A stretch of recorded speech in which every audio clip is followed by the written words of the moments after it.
What's up everyone, welcome to Stockton. It's a pleasure to meet all of you.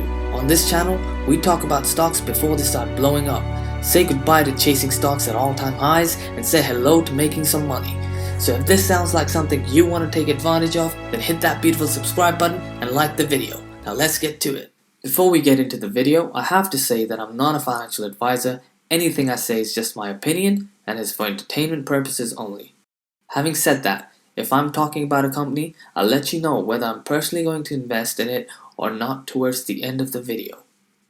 But you should always do your own due diligence, so with that out of the way, let's get started. Hi guys, I'm back with another BNGO video. Get your popcorn ready because I've got some really juicy and exciting information for you on this one. I want to go over an article that was recently posted on The Scientist. Now before I go over the article itself, I just want to point out that this isn't just some random article here. The Scientist is one of the biggest science-focused online magazine out there, and they have over 70,000 followers on Twitter. Optical genome mapping works well in detecting cancer. In this article, world-renowned scientists make a case that optical mapping in the near future will be used as the primary go-to tool when it comes to diagnosing cancer.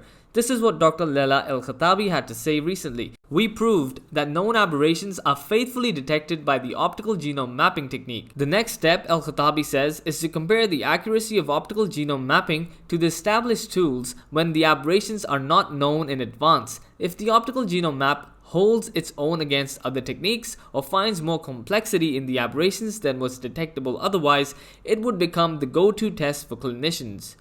So, if optical mapping becomes the go-to test for diagnosing cancer in clinical settings, that would be huge for a small company like BNGO. The global market of cancer diagnostics is projected to reach $26.63 billion by 2026. BNGO right now only has a market cap of around $1.7 billion. So the opportunity is huge, and I think it's only a matter of time when BNGO takes over this market. You see, current techniques used to detect structural variations such as karyotyping need a lot of training, and such techniques aren't even accurate. For example, in karyotyping, a person needs to identify whether the stained chromosomes are abnormal or not. So this is a very subjective process and is open to human error. Whereas BNGO's Sapphire system, you don't need an extensive training program, and also you're eliminating any human errors.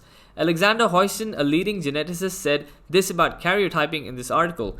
Karyotyping is almost an art, he says, whereas in his view, preparing and analyzing optical genome maps would be more automated and objective. But what I'm about to read next is perhaps the most important takeaway you can get from this article. Rashmi Kanagal-Shamana, a pathologist who diagnoses blood cancer at the MD Anderson Cancer Center in Houston and who was not involved in the studies, says she is excited about a potential shift towards optical genome mapping as a primary diagnostic technique due to its ability to detect structural abnormalities that might not be detected otherwise. Sometimes this information can drive clinical care decisions today, she says, while in other cases it's fodder for further research.